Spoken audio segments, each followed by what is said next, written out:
Quantos têm o texto santo nesta noite? Ergam-no para que eu possa ver. Ótimo. Nós vamos dar seguimento ao trabalho de exposição que temos feito durante muito tempo. E estamos caminhando para o final desta obra. Hoje nós vamos examinar uma sessão relativamente longa. Nós vamos considerar o capítulo 4, os versículos 1 a 6. Ruth, quarto capítulo. Nós vamos examinar os versículos de 1 a 6. Eu leio a partir da ARA, você acompanha na sua tradução. Boaz subiu à porta da cidade e assentou-se ali. Eis que o resgatador de que Boaz havia falado ia passando. Então lhe disse: ó fulano, chega-te para aqui, assenta-te. Ele se virou e se assentou. Então Boaz tomou 10 homens dos anciãos da cidade e disse: assentai-vos aqui. E assentaram-se. Disse ao resgatador: aquela parte da terra que foi de Elimeleque, nosso irmão, Noemi, que voltou da terra dos Moabitas, a tem para venda. Resolvi, pois, informar-te disso e dizer-te: compra na presença destes que estão sentados aqui e na de meu povo.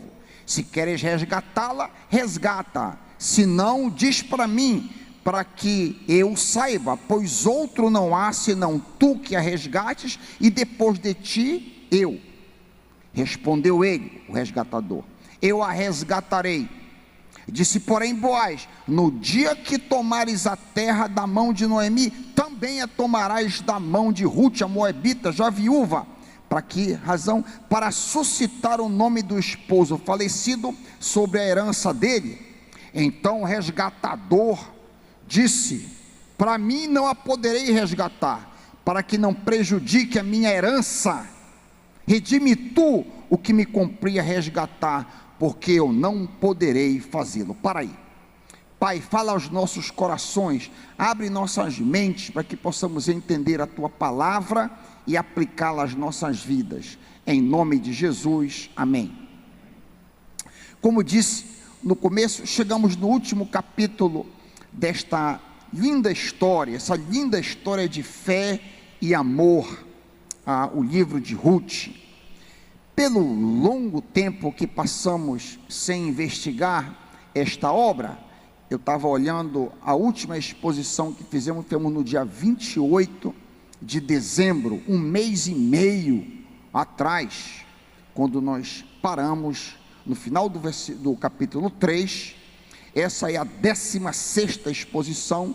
Eu acho que vale muito a pena a gente dar uma recapitulada, já que mais 2 exposições nós devemos concluir este trabalho de exposição bíblica deste livro.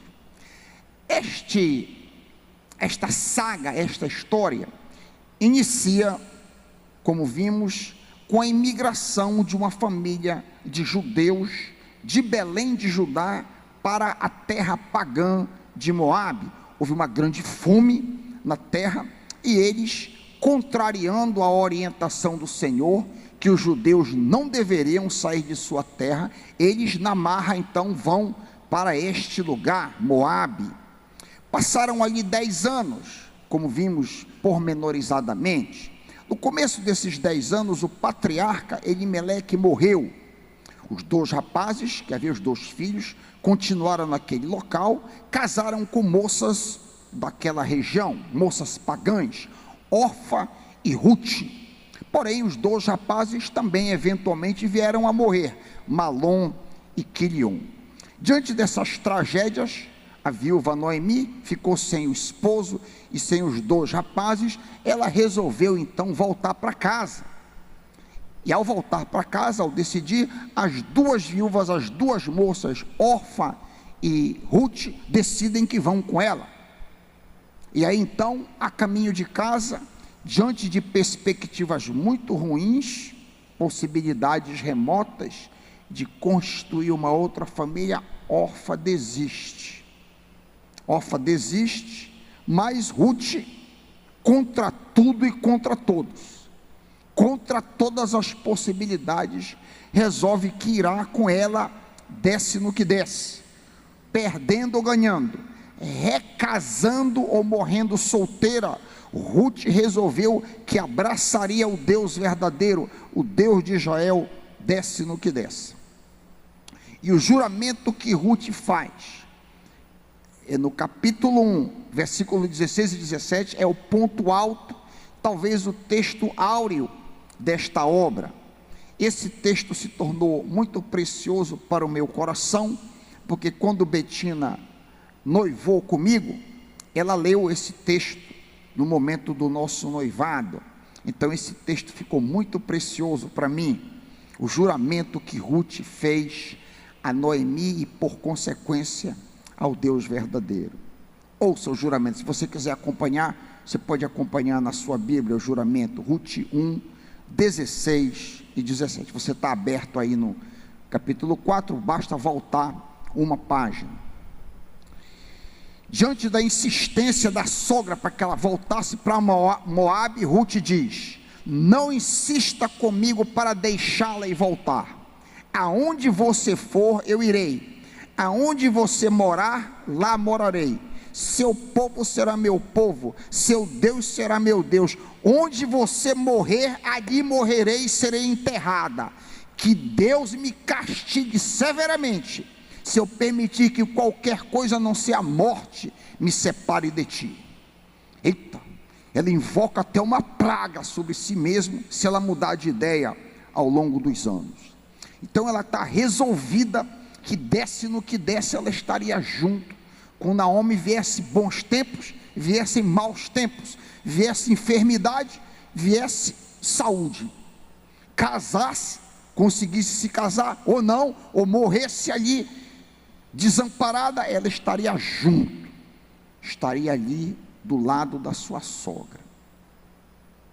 A possibilidade de Ruth constituir uma nova família era quase zero. Uma estrangeira, não era mais virgem porque havia casado, naquela cultura desprezada, sem possibilidade ou remotíssimas possibilidades de um recomeço. Ao chegar em Belém de Judá, Ruth se dispõe a trabalhar catando restos de colheita. A gente trabalhou bastante isso aqui. Eu mostrei para vocês que o método de colheita consistia de 2 pilotões, os homens na frente cortando e um pilotão de empregadas mulheres recolhendo os feixes, e por trás um grupo de desvalidos, mendigos, prostitutas, desempregados, etc., recolhendo, catando o resto que sobrava. Nesse grupo de desvalidos, Ruth se une a esses aí para conseguir alguma coisa do resto da colheita. Por divina providência, Ruth, catando nos campos, acaba caindo justamente na propriedade de Boaz, um homem desconhecido para ela. Boaz tinha ouvido falar a respeito dessa estrangeira, a respeito do seu caráter irrepreensível, a respeito de sua devoção ao Deus de Israel e a respeito de sua fidelidade a Noemi. Para a surpresa de Ruth, que não conhecia este homem, Boaz a favorece, ordenando aos seus empregados que deixasse cair de propósito alguns restos ali e que não molestassem-na. E ela consegue uma carga surpreendente de 20 quilos de sobra. Na tarde deste mesmo dia, Ruth, de forma casual, ao chegar em casa, diz para sua sogra, surpresa com a quantidade de colheita: o que é isso? Um homem chamado Boaz me favoreceu. A sogra disse: esse cara é um dos nossos resgatadores. Esse camarada, esse homem aí, é um dos responsáveis por tomar conta de nós. A sogra Noemi informa, então, que pela lei do levirato, ele é um dos que poderia casar com ela ou redimir a propriedade. 3 meses depois do final da colheita, Noemi traça um plano de casamento para Ruth com Boaz. A jovem executa o plano à risca. Ao propor casamento com o ancião Boaz, Ruth está se valendo, como eu disse, da lei do levirato, muito estranho para nós, mas essa lei orientava que o parente mais próximo deveria proteger viúva, manter o patrimônio da família intacto e suscitar um descendente para o falecido marido. A resposta de Boaz à proposta de Ruth está no capítulo 3, basta você virar a página, capítulo 3, versículo 10, a NVT parafraseia essa resposta. O Senhor te abençoe, minha filha, você demonstra agora ainda mais lealdade por sua família que antes, pois você não foi atrás de um homem mais jovem, seja rico ou pobre. Boaz disse para aquela jovem que ao casar-se com ele, um ancião, ela se interessou mais em suscitar um herdeiro para seu marido e para proteger a família de Noemi do que buscar felicidade pessoal. Ou seja, Ruth estava demonstrando que ela não era uma pessoa egoísta, apenas interessada nela mesma. A diferença de idade entre a moça Ruth e o ancião Boaz deveria ser de no mínimo 20 anos, como se nota quando ele se dirigia a ela chamando de minha filha. Vale repetir que Boaz era contemporâneo de Elimeleque, seu sogro.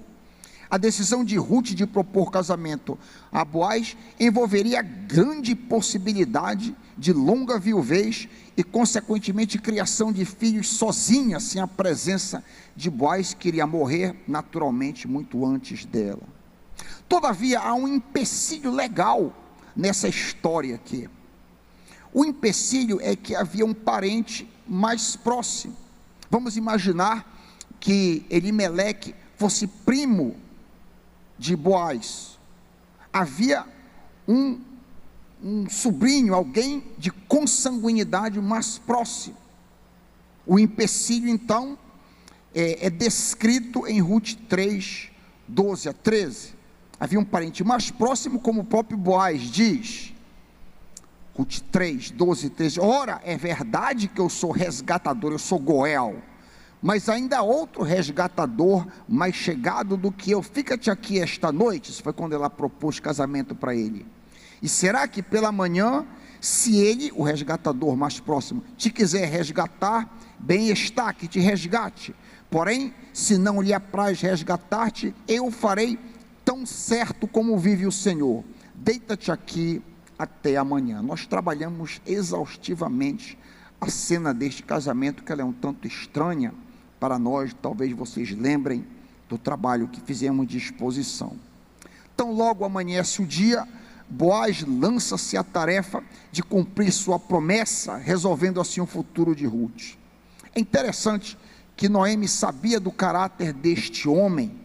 Note o que ela diz a Ruth quando a jovem retorna com a promessa de Boaz. Ruth 3,18. Ruth 3,18. Agora espera, minha filha, até saber o que acontecerá. Sem dúvida, aquele homem Boaz não descansará enquanto não resolver essa questão ainda hoje. Dito e feito. Dito e feito, na mesma manhã, Boaz volta a Belém e se assenta onde as transações judiciais aconteciam, o local chamado de Porta da Cidade, o que hoje nós chamamos de Fórum, a Corte de Justiça. Lemos a respeito disso, 4:1, acompanha comigo, foi aí que a gente parou e aí a gente vai reiniciar.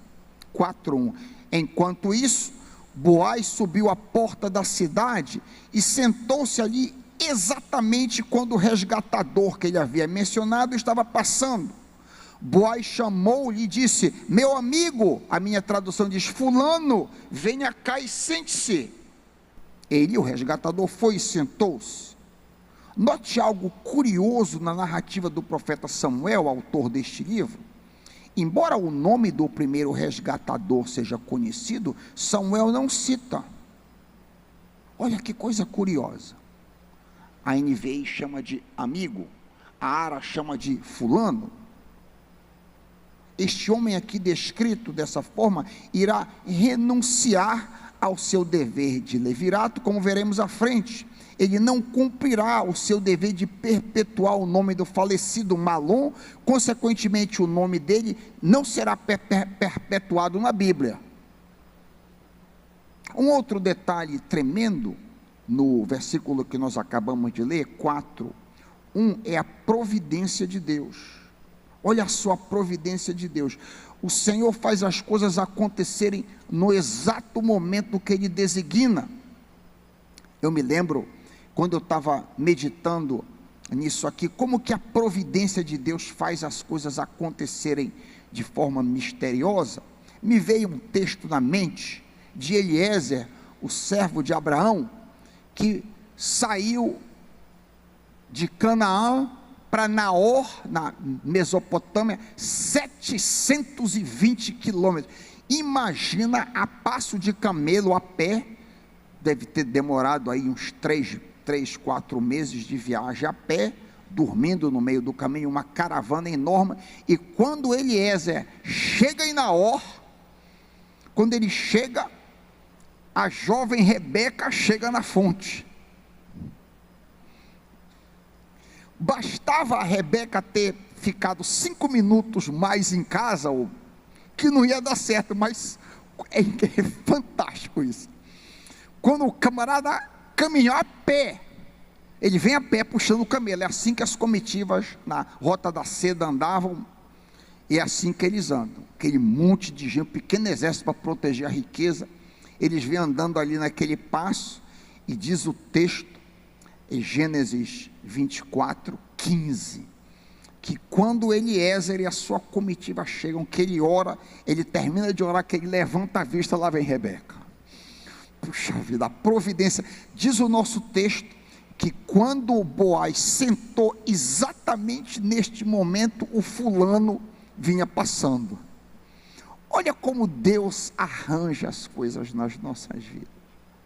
Eu tenho várias coincidências que aconteceram na minha vida, que aquilo foi a mão do Senhor, que fez com que aquela pessoa, eu poderia dar vários exemplos. Agora mesmo, nessa semana eu estava pressionado, que eu vou começar uma classe de integração, domingo 19 agora, e eu vinha trabalhando ardentemente na repaginação da nossa revista.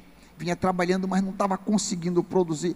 Quando eu terminei, o Almerindo e a Soraya revisaram o texto, e eu só fiquei com uma semana para ir para a gráfica.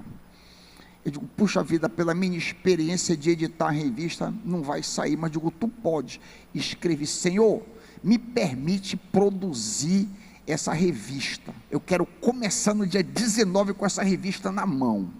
Segunda-feira cedo, eu amanheci na gráfica. Eu saí de casa, Senhor, me leva no lugar certo, para que eu encontre a pessoa certa, para dar encaminhamento nisso aí.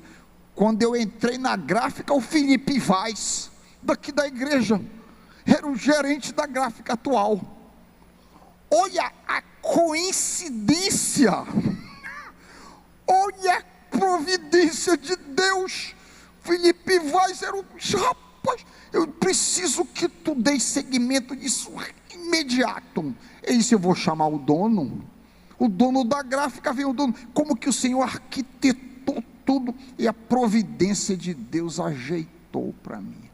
Diz o nosso texto, que quando Boaz sentou na porta, exatamente o Goel, o resgatador, vinha passando, e ele diz, ei, vem cá, senta-te aqui. Nosso Deus é tremendo, amém? Glória a Deus. Comigo, no fluxo do texto, versículo 2, 4:2. Boaz reuniu 10 líderes da cidade e disse, sentem-se aqui, e eles sentaram. Para aí, lembremos que o governo das cidades israelitas era exercido por anciãos, Deuteronômio 19:12, por exemplo. Estes anciãos, estes juízes, estes líderes tinham poder legal, e assim importantes questões como divórcio, como pena de morte, compra de propriedade, eram feitas na presença desses homens. Eles serviam de testemunhas e também chancelavam transações, afirmando a legalidade ou a ilegalidade das mesmas. Em questões judiciais menores, 2 ou 3 testemunhas eram bastante, mas aqui a questão era maior. Aqui a questão que envolvia Boaz, envolvia compra de patrimônio e manutenção do nome de Malom através do levirato. Por causa disso, 10 testemunhas, 10 líderes são convocados. Uma vez que todos se assentaram, Boaz se dirige ao resgatador. Acompanha comigo, 3 e 4. Noemi, que voltou de Moabe, está vendendo o pedaço de terra que pertencia a nosso irmão Elimeleque. Irmão aí é o termo solto, nosso parente Elimeleque. Pensei que devia trazer o assunto para a tua consideração e sugerir a você que compre na presença destes que aqui estão sentados e na presença dos líderes do meu povo. Se quer resgatar esta propriedade, resgate-a. Se não, diga-me, para que eu saiba, pois ninguém tem esse direito a não ser você e depois eu. Eu a resgatarei, eu vou comprar, disse ele. Note que a linguagem é toda de cunho jurídico, de acordo com os direitos do levirato, daí a palavra resgatar. Resgatar para permanecer dentro da família ou do clã. É muito importante notar que o resgatador anônimo aceita fazer a transação. Obviamente ele é um homem de posse, ele é um homem que tem propriedade, já que ele teria que desembolsar um grande valor de recurso para comprar a terra. O que nos interessa aqui é que ele está disposto a pagar o preço para que a propriedade permaneça dentro da família, no mesmo parentesco. Eu fiquei pensando de que maneira eu poderia ilustrar isso para vocês, já que nós não estamos vivendo em uma teocracia monárquica. Nós vivemos em um país totalmente diferente, e esse costume, essas regras aqui são esdrúxulas e esquisitas para nós. Eu pensei assim, para que você tivesse pelo menos uma ideia remota. Imagina que eu tivesse morrido e a Betina estivesse passando necessidade e oferecesse o nosso apartamento para um tio ou um primo meu. Teria que ser de acordo com a lei do levirato, tem que ser membro da família. A consequência é que tal apartamento permaneceria com o nome Hiker na escritura de compra. Esse aqui é o que o resgatador inicial se propôs a fazer. Ele vai comprar para que o sobrenome, que era o mesmo de Elimeleque, permaneça na família. A gente já viu aqui que pela teocracia monárquica de Israel, os bens, a terra, não poderia passar para uma outra família. Um exemplo claro é Jeremias 32, 7 a 10, tu podes acompanhar comigo. Jeremias 32, 7 a 10, deixa um dedo em Ruth e te volta para Jeremias, que tu vais ver um exemplo do que eu estou querendo demonstrar. Note aí que a venda da terra que o profeta Jeremias quer fazer, está dentro da família. Ele usa também a palavra direito e resgate. Jeremias 32, eis, 7 a 10, eis que Ananel, filho do teu tio Salum, virá a ti dizendo, compra o meu campo que está em Anatote, pois a ti, a quem pertence o direito de resgate, compete comprá-lo. Veio, pois, a mim, segundo a palavra do Senhor, Ananel, filho do meu tio, ao pátio da guarda, e me disse, compra agora o meu campo que está em Anatote, na terra de Benjamim, porque teu é o direito de posse de resgate, compra-o. Então entendi que isto era a palavra do Senhor. Comprei, pois, de Ananel, filho do meu tio, o campo que está em Anatote, e lhe pesei o dinheiro, 17 ciclos de prata. Assinei a escritura, fechei-o com selo, chamei testemunhas e pesei-lhes o dinheiro numa balança. Isso é um exemplo do levirato e das coisas legais, a maneira legal como funcionava no antigo Israel. Vimos aqui que até este ponto, o resgatador, o fulano, o amigo, está disposto a ir. Mas existe um detalhe que não é dito até este momento.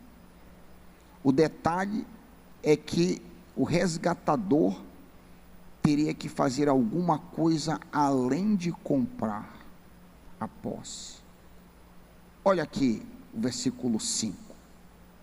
Disse Boaz, olha para ele: no dia que comprares a terra na mão de Noemi, também tomarás da mão de Ruth, a Moabita, já viúva, para suscitar o nome do esposo falecido sobre a herança dele. Fecha aspas. O que Boaz disse ao amigo resgatador é o mesmo que os saduceus disseram a Jesus em Mateus 22, 24. É muito importante que você tenha a Bíblia para você poder acompanhar a linha de pensamento um tanto complexa que eu estou articulando. Senão você passa batido. O que Boaz diz para ele é o mesmo que os saduceus disseram a Jesus em Mateus 22, 24. Mateus 22, 24. Mestre, Moisés disse: se alguém morrer não tendo filho, está aqui, seu irmão casará com a viúva e suscitará descendência ao falecido. Exatamente a mesma coisa. A situação, note bem a situação descrita aqui em Ruth 4, 5, volta para lá. A aquisição do patrimônio de Noemi e o casamento com a desamparada Ruth seria um ato de compaixão para com as viúvas Noemi e Ruth, e de sujeição ao levirato, que previa a manutenção da linhagem de Malom, o falecido esposo de Ruth.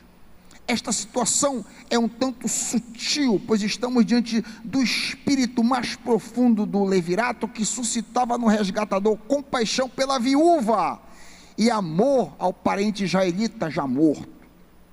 Esse ato de compaixão envolveria uma grande soma de dinheiro, que seria potencialmente herdado pelo filho de Ruth, caso ela engravidasse. Olha aqui a sutileza da coisa. Caso Ruth ficasse grávida, o menino seria filho de Malom e não do resgatador, e o direito de posse seria dele, e não do cara que havia casado com a mãe dele. Como o amigo resgatador reagirá a isso? Até aqui ele havia concordado. Como que ele vai reagir agora? Olha comigo o versículo 6, não sei como que está traduzido, eu peguei aqui, penso que na NVT, o verso 6, então disse o resgatador: para mim não poderei resgatar, para que não prejudique a minha herança, redime tu o que me cumpre resgatar, porque eu não poderei fazê-lo. Eu tentei parafrasear esse versículo 6 aqui com as minhas próprias palavras. Ouça a paráfrase haikiana aqui. Ok, eu vou comprar. Ele havia dito. Boaz disse: no dia que tu comprares, tu tem que casar com Ruth. Paráfrase dele: já que eu terei que casar com a jovem Ruth, ela poderá engravidar, e seu filho, que não será meu, herdará juntamente com os filhos que já tenho todas as minhas propriedades. Assim, meus filhos atuais não terão parte na propriedade do filho de Ruth, mas ela terá herança na parte que eu já tenho. Isso diminuiria ou prejudicaria a herança dos meus filhos. Não vou casar com essa moça. É paráfrase, tá? Paráfrase aqui do versículo 6. Não vou casar com essa moça por causa dos meus bens. Não vou casar com essa moça, porque se ela tiver um filho, o filho dela, que não é meu, é de Malom, vai herdar com os meus filhos, isso vai prejudicar a minha herança. Vemos aqui, meus irmãos, isso aqui é o centro, isso aqui é o ponto. O homem só tinha interesse pelo dinheiro, pelos bens, pela propriedade, mas não tinha compaixão pelas necessidades das viúvas Noemi e Ruth, e muito menos interesse ele tinha em manter o ponto central do levirato, manter o nome do seu primo, irmão, que quer que seja, vivo, que morreu. Isso ele não tinha nenhum interesse. Aqui a gente aprende que aqui eu estou atrás do espírito da lei, que é complexo tentar aplicar, mas nós somos comandados, como crentes da nova aliança, a sermos compassivos, a olharmos pelo interesse do outro e não apenas pelo nosso, não termos o nosso amor no dinheiro, nas propriedades e nas posses, mas termos interesse também no bem-estar do outro, nos importarmos com o outro.